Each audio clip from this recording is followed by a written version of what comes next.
আজ তোমাদের সাথে শেয়ার করব একটা গাল কলকার ভিডিও। চলো কিছু সহজ স্টেপে দেখে নাও। ফার্স্ট একটা এসের মতো বেস রেডি করে নিতে হবে। তারপরে সেই ভিতর থেকে একটা ডবল লাইন ক্রিয়েট করে দিতে হবে।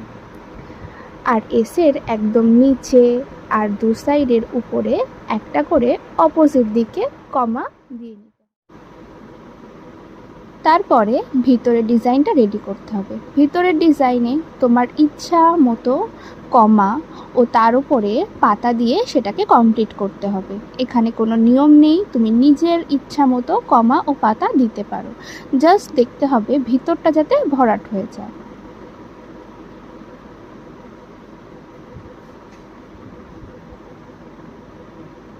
এটি ভরাট হয়ে যাওয়ার পরে নিচে যে কমাটা দিয়েছি তারপরে 3টে পাতা দিয়ে দিতে হবে, তারপরে একটা কমা, তারপরে আবার 3টে পাতা দিয়ে দিতে হবে।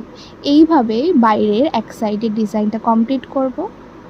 তারপরে অপোজিট সাইডেও ঠিক সেম নিয়মে একটা কমা, 3টে পাতা, এভাবেই ডিজাইনটা কমপ্লিট করব। এবারে বাইরের লাইনে বা ভিতরের লাইনে যেইটুকু ফাঁকা পড়ে থাকবে ওইটুকু ডট দিয়ে কমপ্লিট করব। আর বাইরের কমাগুলোর মাথায় একটা করে ডট দিয়ে